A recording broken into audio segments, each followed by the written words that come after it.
Thank you so much for joining me today. I'm Karin McCarthy, founder of Vermont Collaborative Circle and host of the Pivot and Thrive community. I am so excited that you're here. We come together to make better informed decisions about running a business in Vermont. And we offer networking, learning, collaboration, and market opportunities. We are gathered today for a podcasting workshop with Marion Abrams. But before we begin, I'd like to recognize the Abenaki Nation on whose land we're coming together to learn, to connect, and to help share stories. Stories are an incredible part of the Abenaki culture. And so I hope that as we think about sharing stories, we'll remember the people who have lived on this land, who currently live on this land and continue to be caretakers of this land now and into the future. Thank you so much, Marion, for joining us today. Marion is the producer of the Spartan Up podcast, which she built from the ground up to 30 million views and downloads over the past 8 years, including 650 episodes. She has her own podcast called Grounded Content, which focuses on conversations about marketing and ethics. I'm really excited to have you here, Marion. Thank you so much for sharing your time with us. Welcome. Thank you. I'm looking forward to this. This is fun to get to talk to Vermonters about podcasting.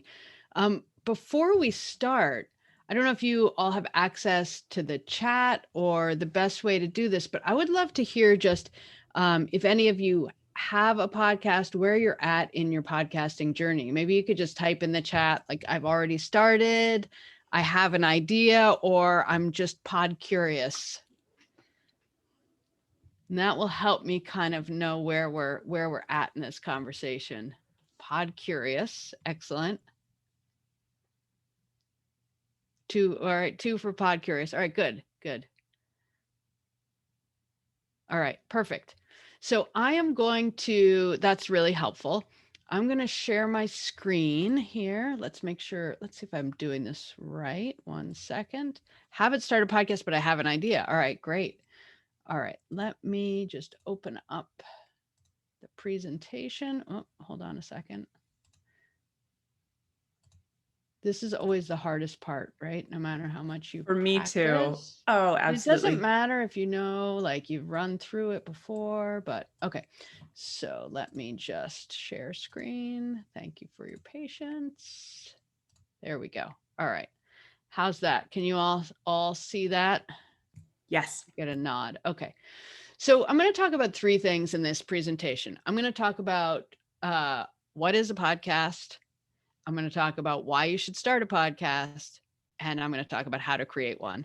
And we're going to stay kind of high level. We're not going to get into the weeds too much, but at the end in the how you can start one, I know most people, when they talk about podcasts, what they really want to know is like, what kind of mic do I buy and how do I set up an account? But I want to make you kind of think bigger before we get to that point. So we'll work through all these elements. So let's just see that. All right. So who am I? I got introduced already a little bit. I'm the founder and producer of the Spartan Up podcast.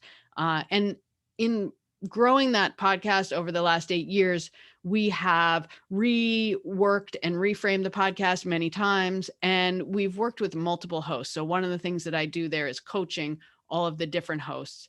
And then for me, being a Vermonter, we all wear a lot of different hats. So I've been working in television and messaging for my whole 30-year career. So that's who I am. And the reason I want to share that is right now, podcasting is a pretty hot topic.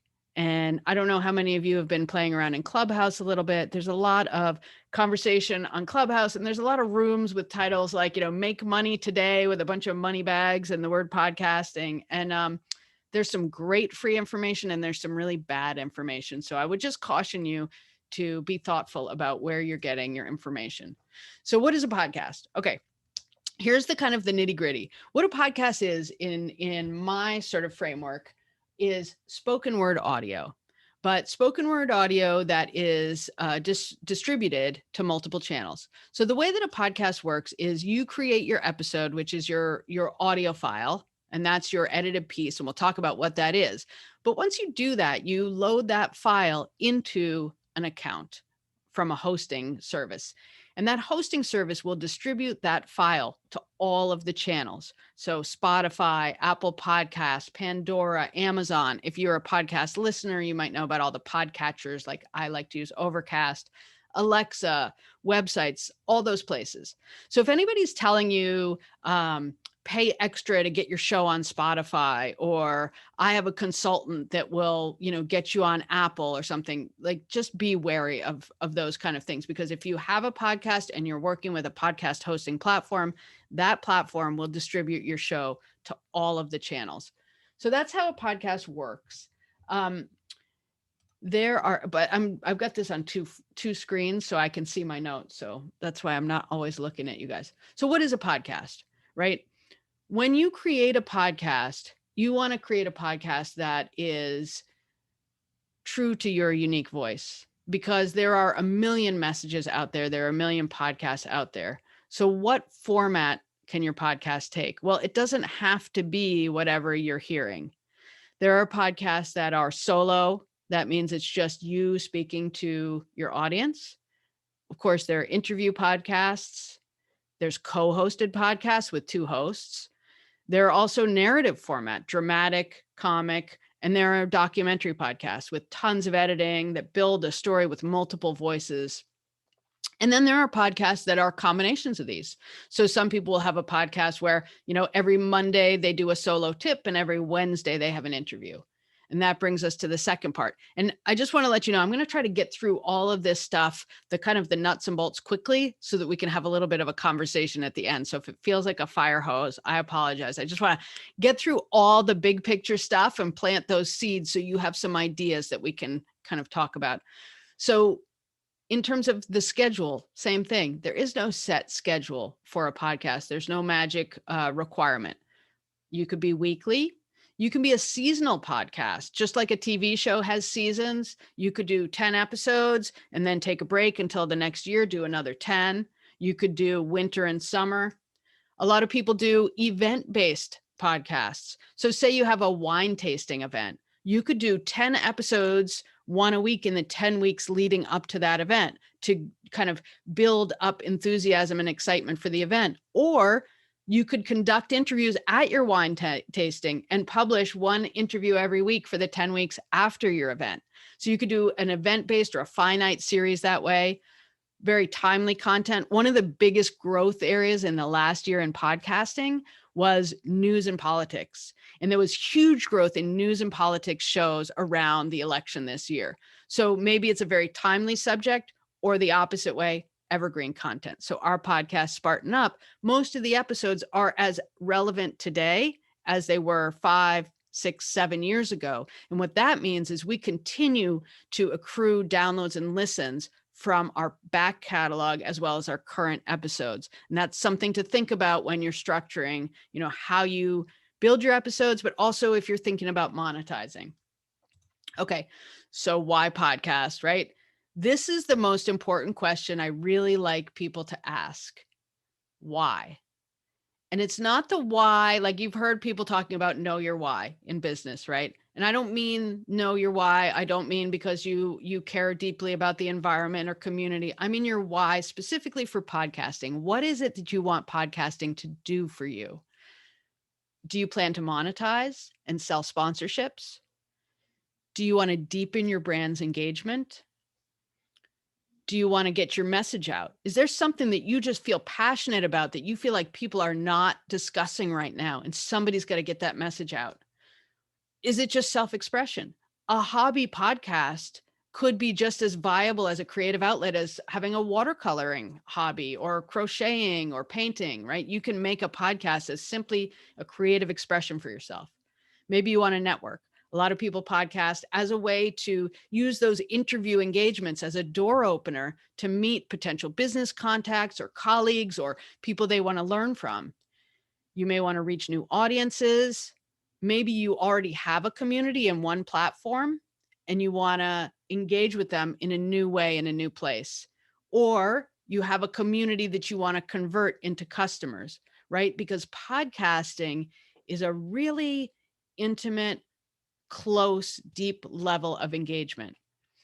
You think about what an engagement means on Instagram. right? So somebody engages with your post on Instagram, you're happy about that. What does that really mean though? They clicked on the like button. How much time and energy and engagement in a real sense, in a human sense, is that?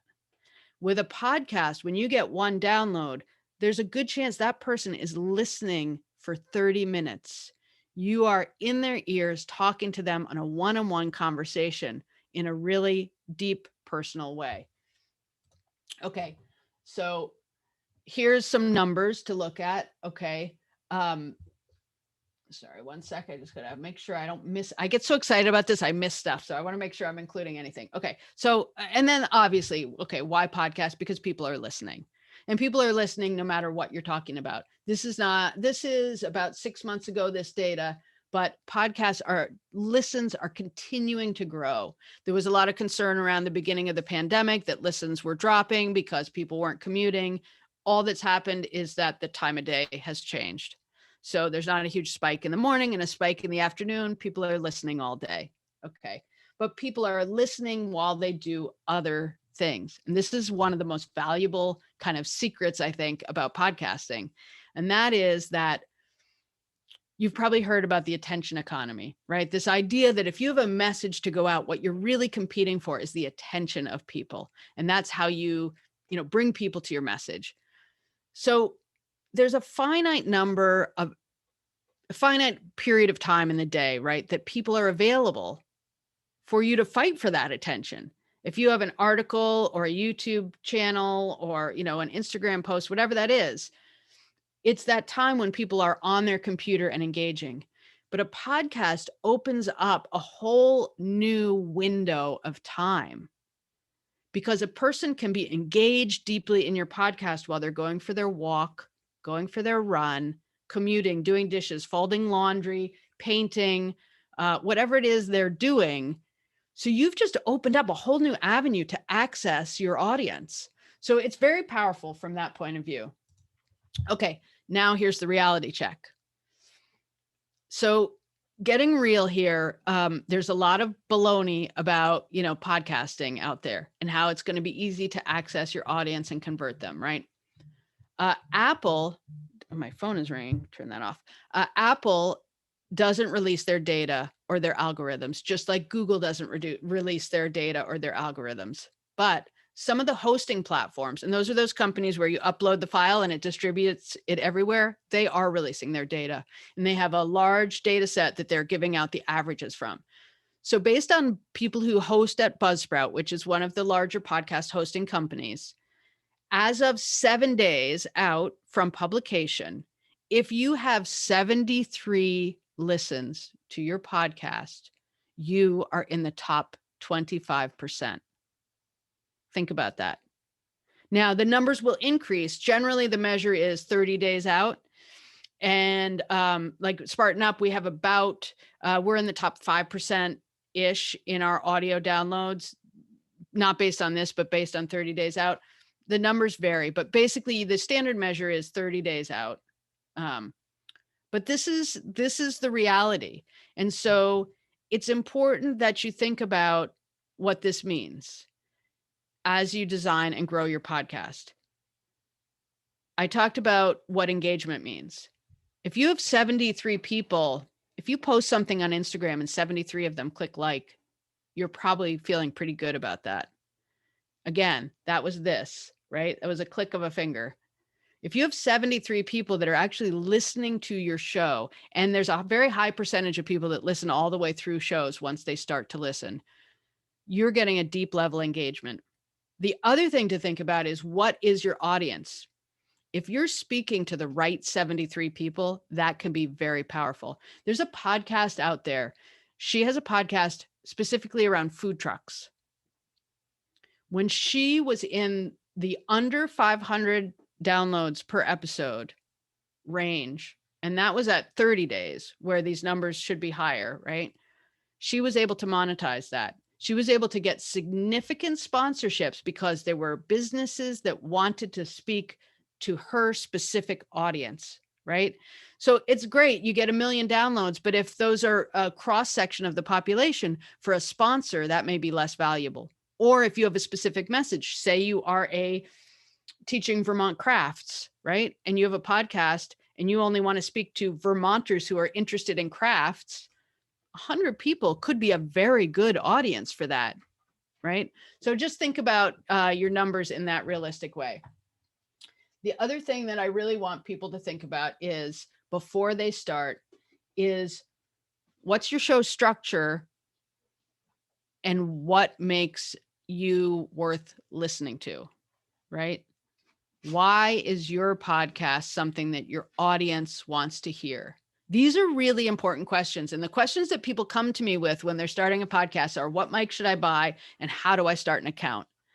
And that's great. But to me, that's like worrying about the room that your office is in more than what you do in your office, right?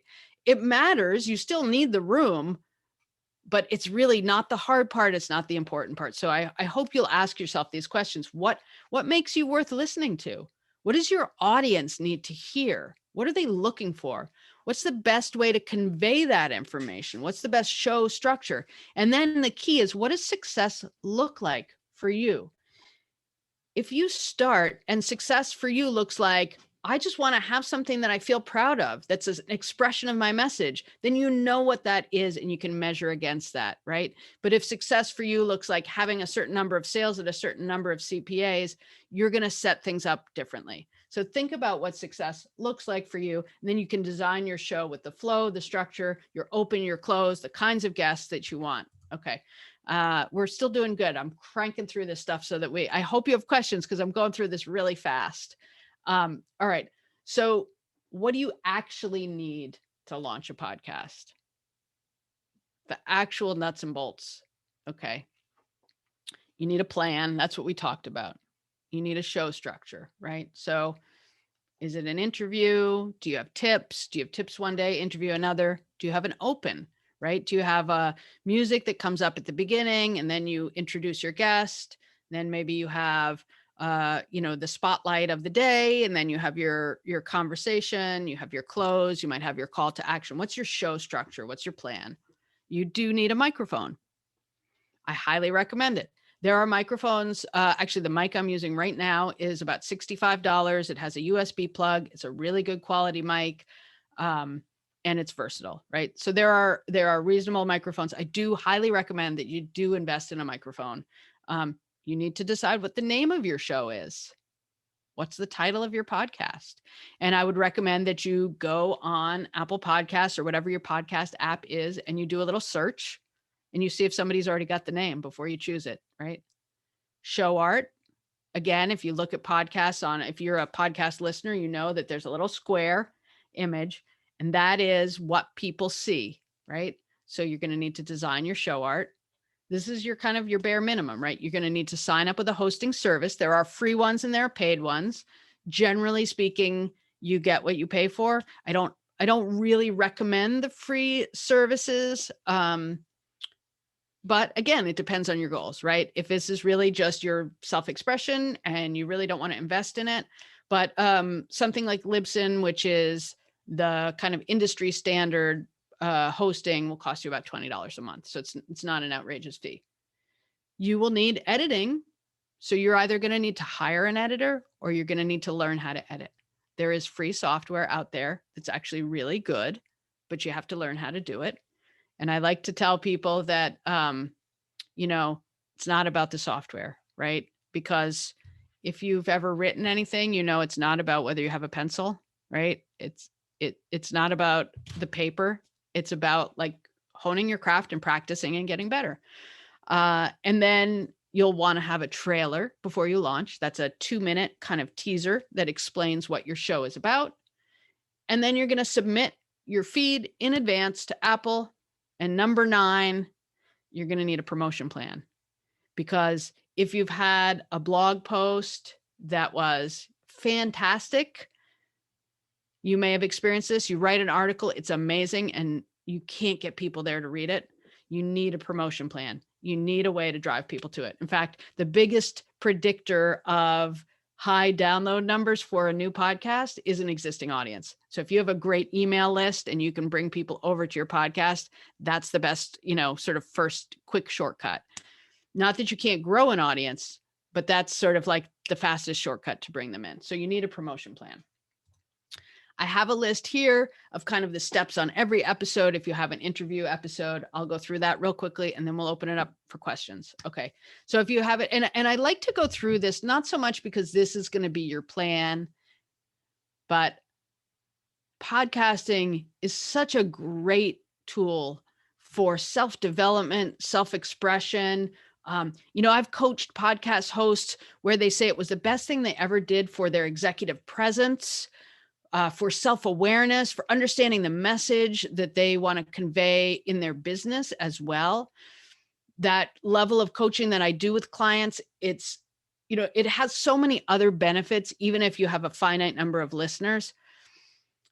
But I do want people to walk into it realistically so that you can look at what are your goals, what are your resources, and how do you put the two together in a way that's going to enhance your life, not, just become this unbearable burden that feels frustrating and not successful. So when you publish an episode, for example, if it's an interview style show, you're going to need to research guests. Right? Now, maybe your guests are always the same people. Maybe they're in your friend circle. Maybe that's easy, but you still need to think about what the questions are. You need to book the guests if you're doing an interview. You need to just find the time that you're both free for an hour on the calendar. You need to record the interview. You need to record the introduction and close, most likely. You're going to need to edit that together. A sort of a standard show structure might be music, intro, interview, close, music, whatever that is. You can, again, there's a lot of flexibility there. You're going to need to title that episode. You're going to need to write a little description. You may have episode art. It's not absolutely necessary. You're going to upload it and publish it to your service. And then you're going to need that promotion plan. So those are kind of the steps that go into the podcast. And that is the presentation. So let me, and if you want to find me, I'm Mad Motion everywhere. That's basically who I am and where I am.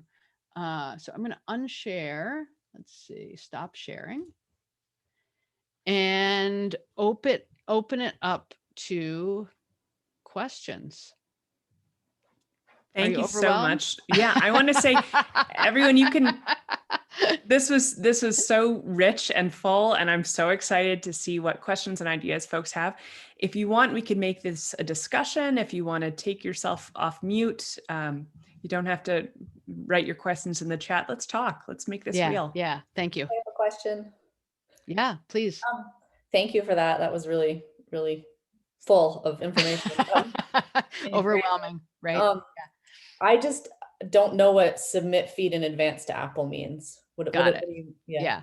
And so, I'm happy to explain that. I kind of went through all those steps really fast because it was more to give you an idea of what's happening. But basically, to get into the weeds a little bit, Apple Podcast is the largest hosting platform in the US still. So more than 60% of people are still listening on Apple, even though they're listening on Spotify and other places too. So Apple is kind of quirky. And so if you use a hosting service, say, for example, I use Libsyn, right? So I open my account, I set up my title and all that. Apple needs to approve the feed for it to become a podcast. And Apple doesn't have a specified turnaround time for that process. Usually it's 24 hours. Sometimes it's longer. It's something you do through your hosting platform, but you have to go into it's just a awkward, not super efficient process. That's kind of a legacy thing. And because you don't know exactly how long it's going to take, what I recommend people do when they launch is you set up all the things with your account and you put in your trailer and you submit your feed and you do all that in advance. And that way, once Apple gets it approved and you can start getting subscribers and all that with your trailer while you're still editing your final episodes. And once that's all cleared, then you can do your launch plan, because that way you'll know, like, on the 27th, when you schedule the episodes to go, they'll actually go. So this is a one-time thing that you're doing? This is submitting to the feed the first time is a one-time thing. Yep. Got it. Okay. Yeah. That's part of your launch. Got it. And then with every episode, when you publish a specific episode, you're going to load that into your hosting platform. It's literally just uploading the file, filling in a few fields of information, and then it will distribute it. You can schedule it in advance. So you can say like on Tuesday at 6 a.m. publish, and then it goes. And is there any, like, say you had 10 podcasts 1 year, and then you were approved for that. You took a year off and you came back. Would you need to reapprove even if it was the same podcast? So I'm going to ask I'm the least picky about language, but one thing that confuses people a lot is podcasts, the word podcast versus the word episodes. Or episodes, right? So you have one podcast with 10 episodes, and everybody uses language that way, but it just gets confusing. Right. So no, once your feed is approved for your podcast, it's approved. Cool. And it's open for as long as you want it. The only reason it would get flagged, Apple is very particular about adult content.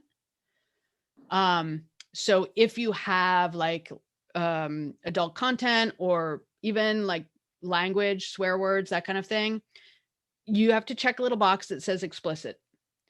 If you don't check the box and you do have language, you can get penalized and you can get pulled down. So Apple kind of like owns their world. And every now and then they're like, we're going to clean this up or clean that up. And all these people get pulled off. Right. The other thing is some countries are very restrictive. So I recommend, unless there's a real reason not to keep your language clean, just because that way any language like that, you won't get flagged by AI and pulled down. Right. Cool. Thank you. Yeah. That's really great insight, especially to know in advance. Thank you. Mm-hmm. I'm curious about, I mean, I know the algorithm is always a secret, but do you get the sense that launching, I'm curious about the launch plan and communicating. If you get, X number of listens on the first day, do you get pumped up higher? What is the secret sauce behind working the algorithm? Right. So there's a couple things. Again, even though Spotify is really coming up hot on their heels, Apple is still kind of the king in the podcast game. And so things like ranking are still mostly generated from Apple data. So even your rank on other platforms generally stems from your rank on Apple still. I'm sure that will change soon. So Apple, you may have, if you listen to podcasts, you hear people asking for recommendations, sharing, all those kinds of things. Okay. Reviews, that's the word. Apple podcast algorithm is based on, the ranking is based on the number of new subscribers.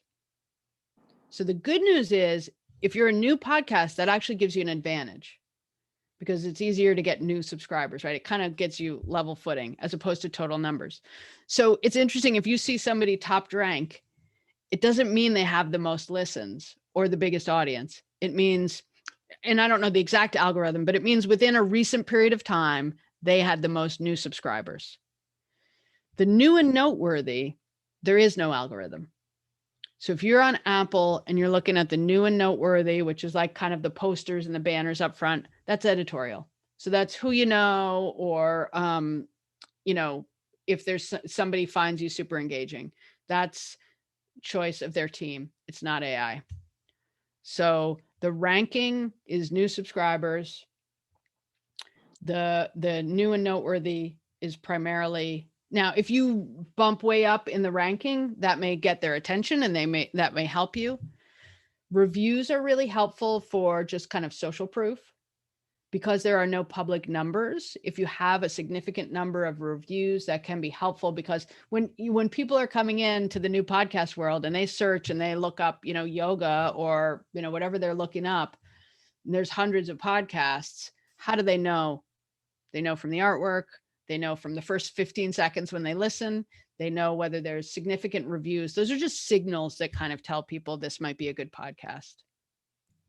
That's really helpful. Another question I have is, you talked about one podcaster who focused on food trucks. Do you suggest being really niche in the way that you frame it, or you also showed some graphics for different industries or topic areas? Does it help to be in one or to cross over? I really think that if you try to game it that way, you're not going to win.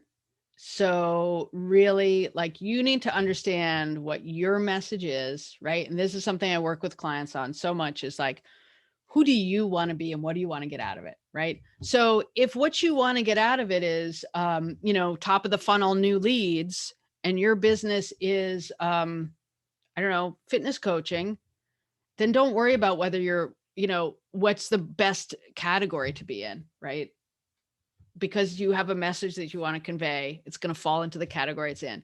Right now, health and fitness is only like 3%, 3 to 4% of podcast downloads, but that doesn't mean it isn't a huge category, right? Because there are so many, there are so many listeners. I think the last study was something like, half of Americans had listened to a podcast in the last 6 months or something.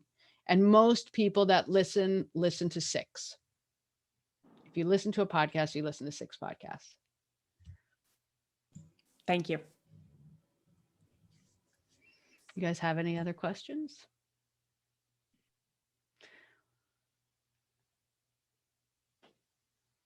Yeah, go ahead. I mean, I can talk all day, so yeah.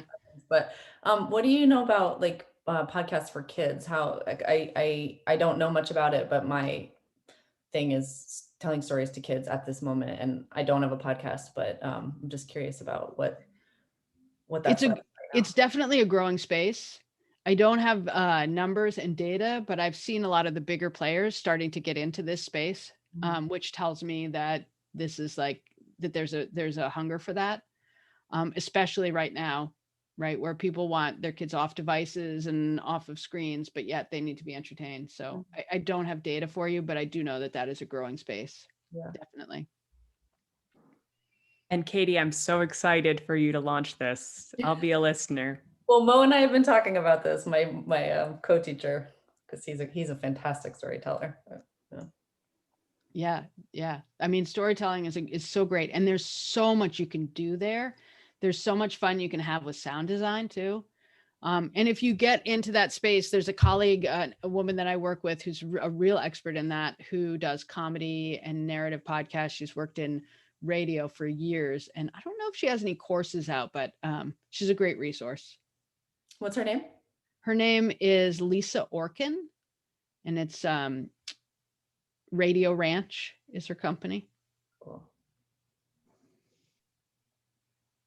Marian also has a whole suite of resources in her website and podcast that you can tap into, and certainly she's available for follow-up consulting if anyone's interested and has direct questions about it. I'm curious, you talked about Libsyn. Are there other tools or best programs that you suggest for those who are just starting off, maybe who don't have a big budget for it yet, but want to make the best investment to succeed? Yeah. So one of the things that I will throw out there, this is not I'm not sponsored or anything, but this right here, this is the Samson Q2u Mic. And this mic, what's great about it, it's about a $65 mic. You can buy it on Amazon, but it back in here. It has a USB connection, which means you don't need any extra equipment to load it into your computer, but it also can work with what's called an XLR plug, which is the kind of pro audio plug. So what's nice about this mic is if you find yourself, in a studio or something, you have the right equipment for that. But if you want to just get started with the USB, you can do that.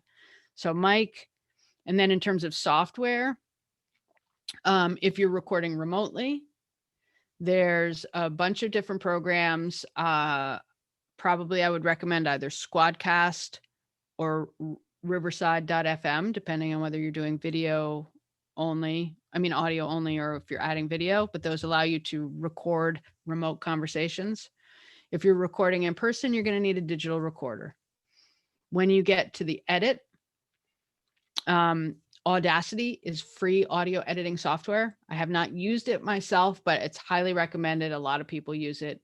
If you're into design or something and you already use Adobe software and you use like Premiere or Photoshop, then Audition comes free with kind of the big subscription package. That's what I use to edit.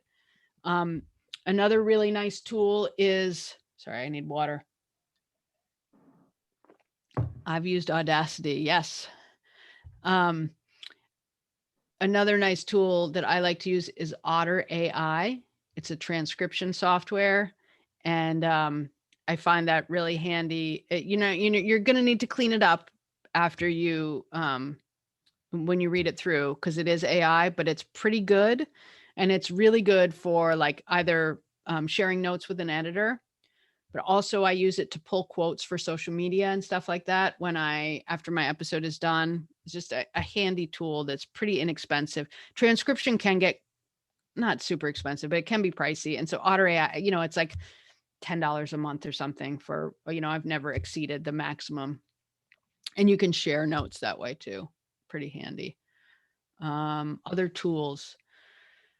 There's things called Audiograms, which is what a lot of people, I can talk for a long time about whether they're worth it, but there's a tool called Headliner and a tool called Wave with 2 A's. And those are 2 tools that let you create audiograms, which are basically like a little video waveform with a piece of your podcast so that you can share it on Instagram or somewhere. You just mentioned using transcription to pull quotes. Can you talk about other ways to leverage podcast material to reuse it or repurpose it across a business? Yeah. So the biggest thing is, one of the things that happens a lot is, I'm actually going to go, I was going to say in a large company, but probably most of you are not in a large company. So I'm not going to go down that angle, but so a couple of ways to use your podcast content. Number one is getting a transcription and cleaning it up. That can be used as a white paper or a lead magnet. It could also just be used as a blog post to build your SEO. Small snippets from your podcast can be good social media posts. One thing that's important to remember when you start this journey is that you need to do work to promote your podcast, right? We talked about that, but there's kind of a unique quirk about podcast content and the way people listen. So if you if you're podcast listeners, you may have experienced this, right? So say I'm listening to How I Built This. That's what, I love that podcast, right? So I see a post on their Instagram that they have a new episode.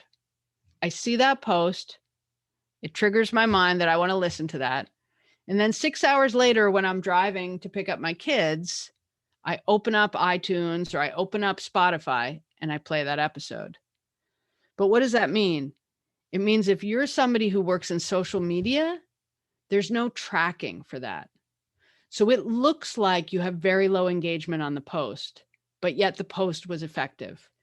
And it's so important to remember that, especially whether you're doing your own, but like in my case, when I work with a social media team, because I'm always going to get feedback from them. And I've heard this from some of the big NPR podcasts. They get feedback from the social media team. This post isn't working because the social media team doesn't see the result, but the results are there. So keep that in mind. You need to promote, but you may not see the results. And the reason I say that is I've found better engagement on quote graphics than on audiograms, and audiograms take more time to work, but I haven't been able to track whether audiograms convert more into listens later. So there's a lot of controversy about that, but it is a good way to share content and to let people know you have a podcast. Thank you. That's helpful. And we've got like 2 minutes left. I'll close with one thing. And that is a lot of people ask about guests, right? And there's a lot of misconceptions about using guests to grow your audience, right?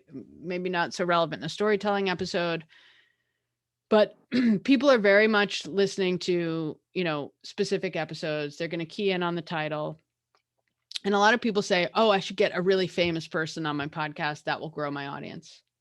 The truth is, most of the famous people, if you want to know what, Oprah has to say about something, you're not going to listen to Marianne's interview with Oprah. You're going to look at Oprah's stuff, right? So huge name guests don't tend to be the best way to grow your audience, even though it seems like they would. They're valuable. They set your authority level high, and they also allow you to get other guests, because once you've had that big name, you can say, I had this person on, other people will come in. But there are sort of certain tactics and strategies if you want to use guests in how you choose those guests to grow your podcast, but it's not always what you think. That's a really useful insight. I have a question maybe related to that. Do you work with contracts when you bring speakers on, or what is the arrangement that you suggest people set up in advance of interviews? So I'll be honest with you. I think there's a lot of bullshit when it comes to this, and there's a lot of people that have developed this idea of what they call guest facing monetization, and I think that's kind of gross, personally. Can you tell us a little bit more about what you mean by that? Yeah. So like if you start searching for podcasts, and ads are going to start coming up in your Facebook feed for these kinds of things. And these are tactics that I have seen people suggest. For example, I invite Karen to be on my podcast, and then I finish the interview, and then I say, I'm going to publish this next week on Apple Podcasts. If you pay me an extra $100, I can put it on Spotify too. Or I would love to interview you. If you pay me $1,000, I will accelerate that and I will publish it on the date that you wanted. Or I've just interviewed you. I can upgrade you to a package with my PR department for $500, and we'll help you, publicize the episode, right? There's a lot of gross stuff like that. Now, there's some very acceptable stuff, which is, okay, I have you on the show. We had a great connection. You've learned a little bit more about who I am and what I do, and you might want to work with me in the future, right? Like that happens. That's fine. But there are some kind of creepy tactics around that. In terms of the contract, what I find is there's a lot of people who say you should make your guest share the episode. To me, you choose your guest because you'll have a good discussion and it'll be valuable for your audience, right? And the truth is that sometimes those people are doing you a favor by being on the show. So you're not going to say like, Oprah, please be on my show. My audience would love it, but only if you'll share it with your audience, or only if you'll do this or that, right? So I don't require anything. I make it easy for them. So provide assets, provide images, tag them so they can share it easily, offer to make custom assets if it's worthwhile. But I don't require anything.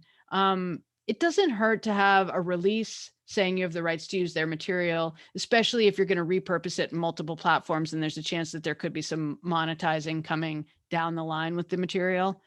But other than that, yeah, I don't. There are people that ask guests to pay, and there are people that pay guests, and I have never done either of those. That's helpful. My question was more about the release information, but I had no idea about those other slimier ways of being. So thank you for get on Clubhouse. Holy cow, you'll learn all about it. So I want to, but it's only for Apple iPhone users so far. So yeah, I might have to switch. We'll see. I'm sure it will open up. So I think we're kind of ready to wrap, right? Yeah, if folks have questions lingering, please feel free. I don't want you to leave this with any unrealized questions or possibilities in your mind. I'm hoping that you walk away feeling inspired and have some possible action steps in mind that might support you in sharing your story and launching a podcast. I have a quick question, and I'm really apologize if you've already answered it and I missed it. I was distracted. But what's a time investment? Let's say to do a weekly podcast. I have partnered with someone and she does it regularly, and I was helping a little bit behind the scene, and it sounded like it was hours and hours of editing the audio content before it was ready. Is that really necessary? It's a lot of work. It's a lot of work. I mean, that's the reality. If you want to do a weekly podcast, it's a lot of work. Now, you can do it without editing. Look, it's all a spectrum, right? I mean, it's just like you really have to think about it like writing a paper or writing a book or writing an essay, right? You can do it quickly or you can do it slowly. You can do it thoroughly. You can write it quick. I mean, it's an art form, right? But if you want to do it well, you really need to do research. You really need to plan the conversation, and you probably need to do some editing. So I would say if you want to do a weekly podcast, it is a significant investment in time. Now, there are services that are very thorough, but then it's an investment in money. Yeah. Thank you. Yeah. Are there a few podcasts that you're listening to that you're inspired by that are maybe trying something new that we might want to tune into?